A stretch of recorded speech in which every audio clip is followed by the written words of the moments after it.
Assalamualaikum students, welcome to our channel Science Foundation Academy. Today our topic is improvements in Mendeleev periodic table and we will also discuss about modern periodic table. जी तो students, जैसा कि हमने previous lecture में देखा कि Mendeleev का जो periodic table था वो एटॉमिक मास के ऊपर अरेंज किया गया था। उसमें एलिमेंट्स को एटॉमिक मासेस की बेसिस के ऊपर अरेंज किया गया था। तो एटॉमिक मासेस के साथ जो प्रॉब्लम है वो ये है कि एलिमेंट टू एलिमेंट जो इंक्रीज होता है ना एटॉमिक मास में, वो इरेगुलर होता है। यानी एक एलिमेंट से जब आप सेकंड एलिमेंट पर मूव करते हैं तो उसमें प्रॉब्लम ये आती है कि कोई फिक्स इंटरवल नहीं होता। जैसे एग्जांपल आप देखें नीचे, हाइड्रोजन का जो एटॉमिक मास है वो 1.007 है। इसी तरह जो हीलियम का एटॉमिक मास है वो 4.002 है। तो इनमें कोई आपको फिक्स इंटरवल यानी डेवलप होता नज़र नहीं आ रहा। इसी तरह हीलियम और लिथियम का अगर आप देखें तो कुछ इंक्रीज तो हो रहा है, लेकिन इसके अंदर कोई रिलेशन डेवलप नहीं हम कर सकते कि ऐसी कौन सी फिक्स एक वैल्यू है जिसकी बेसिस के ऊपर न्यू एलिमेंट का एटॉमिक मास आ जाएगा। तो ये इसको काउंटर करने के लिए हमारे पास जो सोल्यूशन था वो ये था कि जो हेनरी मोज़ले था 1911 के अंदर, उसने एटॉमिक नंबर को जब डिस्कवर किया तो उस वक्त जो साइंटिस्ट थे उन्होंने एलिमेंट्स को जो मेंडलीव ने पहले से अरेंज किए हुए थे एटॉमिक मासेस की बेसिस के ऊपर, तो उन्होंने क्या किया कि उन्होंने एटॉमिक मासेस की बजाय एटॉमिक नंबर के हिसाब से ना उनको अरेंज करना स्टार्ट कर दिया। तो जब उन्होंने इस तरीके से अरेंज किया तो उनको ये चीज़ क्लियर हुई कि एटॉमिक नंबर की बेसिस के ऊपर क्लियरली हम अरेंज कर सकते हैं एलिमेंट्स को एक कंप्लीट फॉर्म के अंदर। तो आप नीचे एग्जांपल में भी देखें, हाइड्रोजन है और हीलियम है 1 2, इसी तरह लिथियम 3। तो यहाँ एक फिक्स इंटरवल आपको वाज़िया हो जाएगा, दिखाई दे रहा है कि वैल्यू जो है एक फिक्स इंटरवल की वो है 1। यानी आप नेक्स्ट एलिमेंट की तरफ जब मूव करेंगे तो वो सिर्फ 1 का इंटरवल पड़ता है। तो पहला तो ये कन्फ्यूजन थी कि एटॉमिक मासेस की बुनियाद की बजाय उन्होंने ये कहा कि एटॉमिक नंबर को एज ए बेस कंसीडर किया जाए पीरियोडिक टेबल के लिए। तो ये पहली इंप्रूवमेंट थी जो मेंडलीव पीरियोडिक टेबल में की गई। सेकंड जो इंप्रूवमेंट थी वो ये थी कि उस वक्त जो नोबल गैसेस थी वो डिस्कवर नहीं हुई थी, और जब वो डिस्कवर हो गई तो फिर समझ नहीं लग रही थी कि उनको किस तरीके से हम पीरियोडिक टेबल में अरेंज करें। तो उनको लास्ट जो कॉलम है, लास्ट जो कॉलम या ग्रुप ए की बात होती है, लास्ट यानी जो 8A या 18th पोजीशन वाला कॉलम था वहाँ अरेंज कर दिया गया। तो ये सेकंड इंप्रूवमेंट थी जो मेंडलीव के पीरियोडिक टेबल में की गई। थर्ड जो इंप्रूवमेंट थी वो ये थी कि मेंडलीव ने क्या किया हुआ था कि जो कुछ एलिमेंट्स की आपस में स्लाइटली मैच करती थी ना प्रॉपर्टीज़, उनको भी एक ही ग्रुप या कॉलम में उसने अरेंज किया हुआ था। लेकिन बाद में ये चीज़ पता चली, क्लियर हुई कि इस तरीके का कोई इनमें रिलेशन नज़र नहीं आ रहा। आप ये देखें, बेरिलियम, मैग्नीशियम, कैल्शियम, स्ट्रोंशियम और बेरियम, इनकी जो प्रॉपर्टीज़ हैं वो डिफ़र करती हैं, जबकि जिंक, कैडमियम और मरकरी, इनकी प्रॉपर्टीज़ हैं वो डिफ़र करती हैं। तो इनको मेंडलीव ने एक ही कॉलम में रखा हुआ था, एक ही ग्रुप में रखा हुआ था। तो बाद में थर्ड इंप्रूवमेंट जो मेजर थी वो ये की गई कि इसी तरह और भी मज़ीद ग्रुप्स थे जहाँ एक या दो एलिमेंट्स को यानी रॉन्गली प्लेस किया गया था, तो उनको भी बाद में सेपरेट ग्रुप्स के अंदर उनकी प्रॉपर्टीज़ के हिसाब से जिनसे ज़्यादा मैच करती थी वहाँ प्लेस कर दिया गया, तो वो बाद में सूटेबल रहा। तो ये मेंडलीव के पीरियोडिक टेबल के अंदर जो इंप्रूवमेंट्स थी ये की गई और हमारे पास एक modern form of periodic table I.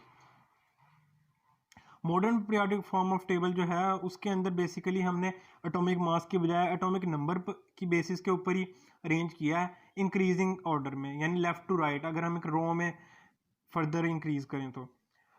और इसके अंदर जो स्पेशल एक प्रॉपर्टी डेवलप हुई वो ये थी कि जितने भी सिमिलर प्रॉपर्टीज़ या करेक्टरिस्टिक्स वाले एलिमेंट्स थे वो सारे एक ग्रुप के अंदर फॉर्म होना शुरू हो गए। यानी अगर आप एटॉमिक नंबर की बेसिस के ऊपर एलिमेंट्स को अरेंज कर रहे हो इंक्रीजिंग ऑर्डर में फ्रॉम लेफ्ट टू राइट, तो ऑटोमेटिकली जितने भी एलिमेंट्स थे आपके पास वो सारे एक ही तरह की जो प्रॉपर्टीज़ शो करते थे वो एक ग्रुप में आ जाते थे।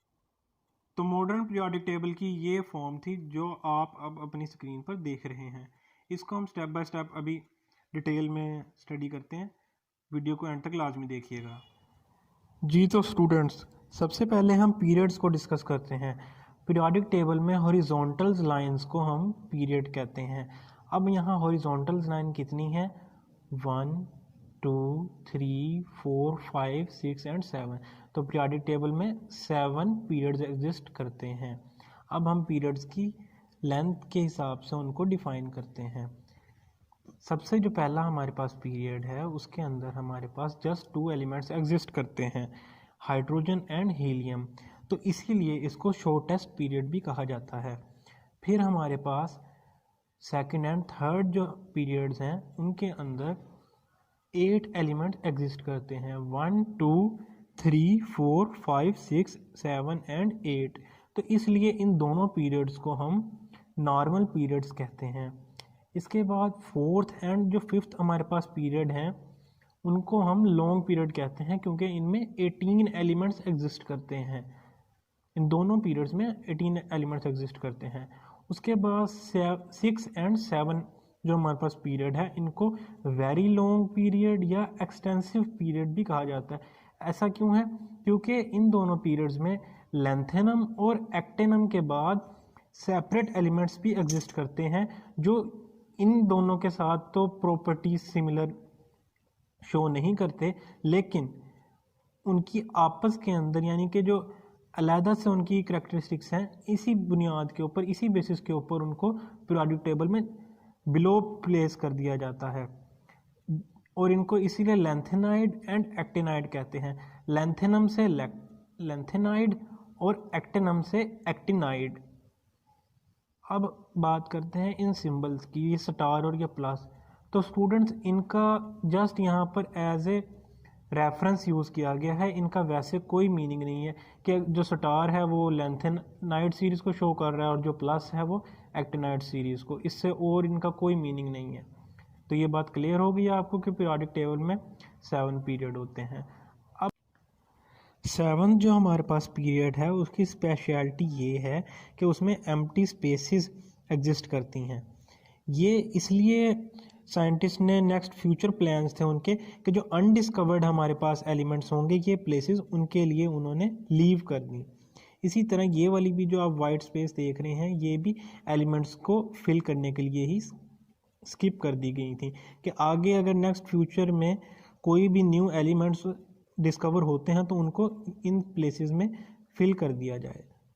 अब हम बात करते हैं पीरियोडिक टेबल में ग्रुप्स की। तो स्टूडेंट्स पीरियोडिक टेबल में जो हमारे पास ग्रुप्स हैं वो 18th ग्रुप्स हैं मॉडर्न पीरियोडिक टेबल में, 1 2 3 4 5 6 7 एंड टिल 18। अब इनकी नंबरिंग की भी हम बात कर लेते हैं।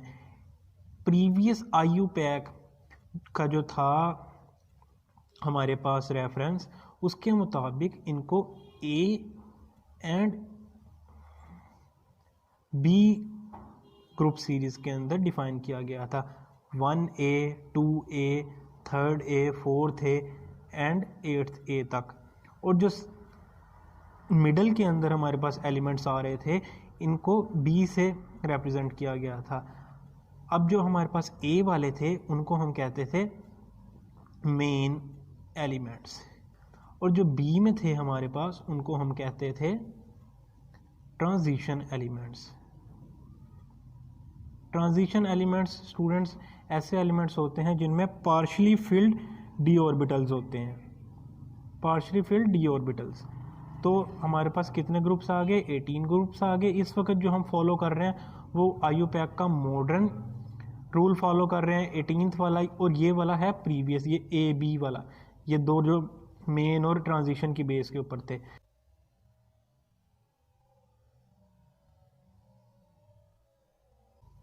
अगर हम वैसे ही एक बात करें तो लिखे दोनों ही जाते हैं, यानी यूज़ में दोनों ही हैं, लेकिन मॉडर्न जो उनकी तरफ से IUPAC की तरफ से IUPAC international union for pure applied chemistry, इस चीज़ के लिए ये नोट किया जाता है, डिनोट किया जाता है, ये एब्रीवेशन है।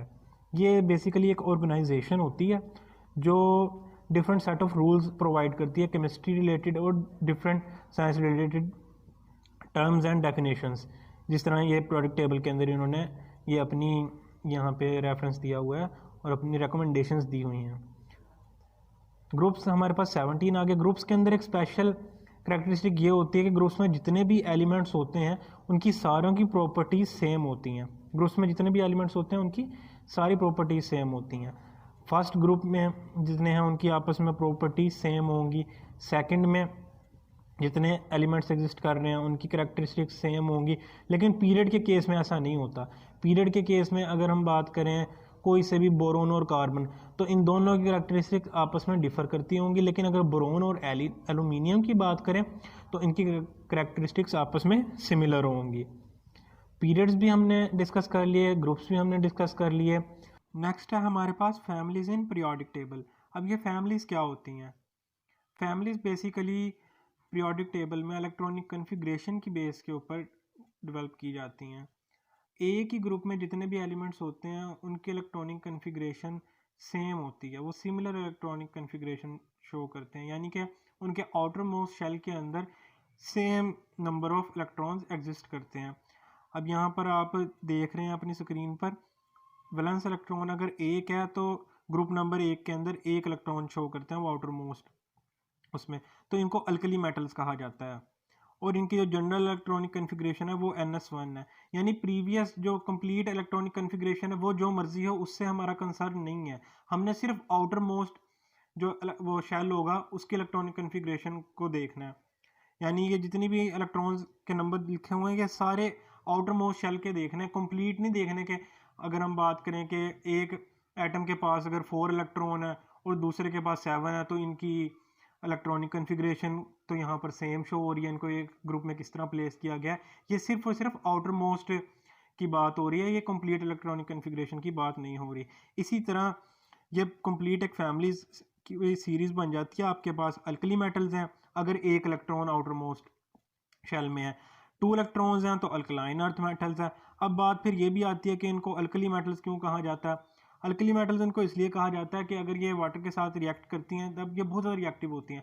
वाटर के साथ रिएक्ट करने पर ये अल्कलाइन सोल्यूशन बनाती हैं। जो अल्कलाइन अर्थ मेटल्स हैं इनको अल्कलाइन अर्थ क्यों कहा जाता है? वो इसलिए कहा जाता है क्योंकि इनकी अर्थ जो क्रस्ट है, अर्थ की भी लेयर्स होती हैं, क्रस्ट है, मेंटल है, कोर है, इस तरीके से। तो उसके अंदर जो क्रस्ट के अंदर पाई जाती हैं एलिमेंट्स उनको अल्कलाइन अर्थ मेटल्स कहते हैं हम। फिर बोरॉन फैमिली है, इसी तरह कार्बन फैमिली, नाइट्रोजन, ऑक्सीजन और हेलोजन फैमिली। अब आप फिर कंफ्यूज हो गए कि हेलोजन से क्या मुराद है? हेलोजन दरअसल वर्ड ड्राइव है हेलो और जन से, यानी साल्ट फॉर्मेशन। इस ग्रुप के जितने भी एलिमेंट होते हैं ना हेलोजन फैमिली के, वो साल्ट फॉर्मेशन करते हैं, जिस तरह क्लोरीन, फ्लोरीन, ब्रोमीन। तो ये मेटल्स के साथ जब रिएक्ट करते हैं तो ये साल्ट बनाते हैं, जिस तरह सोडियम क्लोराइड NaCl। आप बेसिक एग्जांपल है जो आप मैट्रिक से भी पढ़ते आ रहे हैं, यानी 10th लेवल पर भी आपने ये चीज़ पढ़ी होगी। लास्ट है नोबल गैसेस। नोबल जैसे वर्ड से ही आपको एक्सप्लेन हो रहा है, नोबल मीन्स शरीफ या सादा। अब यहाँ सादा से मुराद ये है कि ये अनरिएक्टिव होते हैं, ये रिएक्ट नहीं करते, इनको इसीलिए इनर्ट गैसेस भी कहा जाता है। तो ये फैमिलीज थी जो आपने एक दफ़ा गो थ्रू कर लेनी है पीरियोडिक टेबल को, यानी दोबारा उससे टैली करके भी। Blocks in periodic table. अब हम देखते हैं पीरियोडिक टेबल में ब्लॉक्स क्या होते हैं।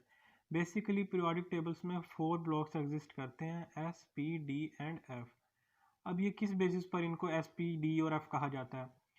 तो आपने 9th लेवल या 11th में ये चीज़ स्टडी की होगी कि S, P, D and F are सब शेल्स। आपको सब शेल्स का एक दफ़ा रिवाइज करवा देता हूँ। Subshells are basically places और where chance of finding an electrons are 95%।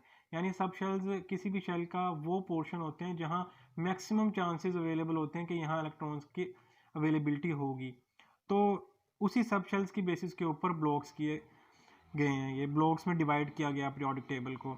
अब ये जो फर्स्ट ब्लॉक देख रहे हैं S ब्लॉक, इनके अंदर जितने भी एलिमेंट्स एग्जिस्ट करते हैं उन सब का जो इलेक्ट्रॉन्स हैं आउटर मोस्ट शेल के अंदर वो S सब शेल कैरी करते हैं।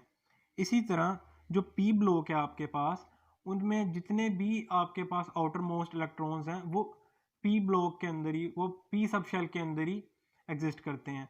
इसी तरह D और F ब्लॉक भी है। अब D ब्लॉक के साथ एक स्पेशल वर्ड ट्रांजिशन एलिमेंट्स भी जुड़ जाता है, जैसा हमने अभी अपनी वीडियो के अंदर भी देखा। उसमें क्या होता है कि पार्शली फिल्ड इनके पास होते हैं इलेक्ट्रॉन्स, यानी कि जो D ऑर्बिटल है वो कम्प्लीटली फिल्ड नहीं होता। इसी तरह जो एफ ब्लॉक है आपके पास, इनके अंदर जो आपके पास इलेक्ट्रॉन्स हैं वो एफ सब शेल के अंदर एग्जिस्ट करते हैं। तो इसी बेसिस के ऊपर ये पीरियोडिक टेबल में क्लासिफिकेशन की गई है एस, पी, डी और एफ ब्लॉक्स की। होप सो स्टूडेंट्स आपको पीरियोडिक टेबल में फैमिलीज़ की अंडरस्टैंडिंग हो गई होगी। जैसे कि फर्स्ट ग्रुप को हम कहते हैं अल्कली फैमिली, जबकि सेकंड जो ग्रुप है उसको हम कहते हैं अल्कलाइन अर्थ्स फैमिली। इसी तरह जो हमारे पास 13th ग्रुप है उसको हम कहते हैं बोरोन फैमिली, का 14th को कार्बन फैमिली, 15th को नाइट्रोजन फैमिली, 16th को ऑक्सीजन फैमिली, 17th को हेलोजन फैमिली।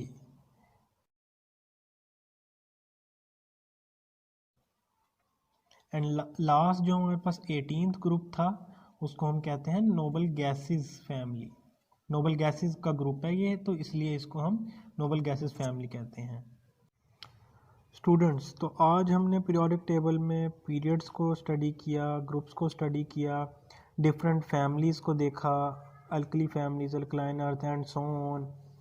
इसी तरह हमने ब्लॉक्स देखे पीरियोडिक टेबल में, S, P, D and F blocks.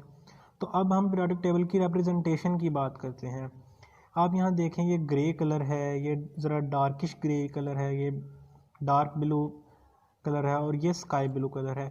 तो इनसे क्या मुराद है, इनके क्या मीनिंग है, अब हम वो देखते हैं।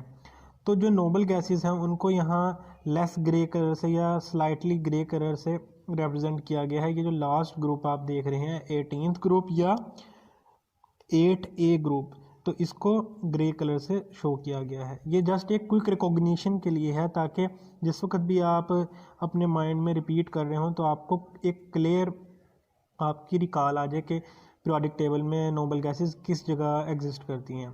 तो ये जस्ट उसके लिए यानी विजुअल रिप्रेजेंटेशन है ये एक किस्म की।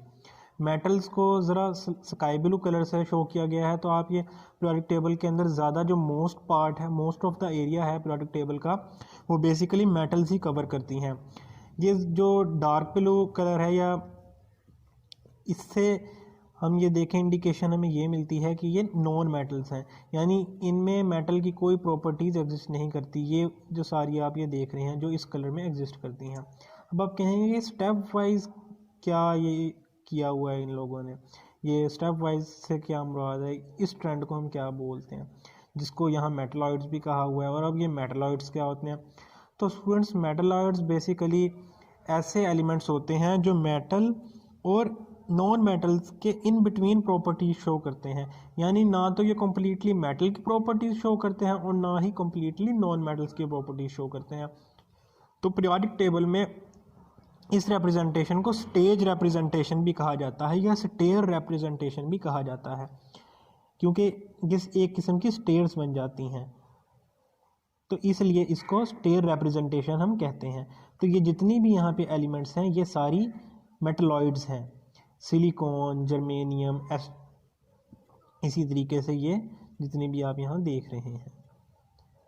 होप सो आपको इस ओवरऑल पीरियोडिक टेबल की समझ लग गई होगी। आपने इसको रिवाइज़ करना है, जहाँ से समझ ना लगे कमेंट सेक्शन में आपने पूछ लेना है।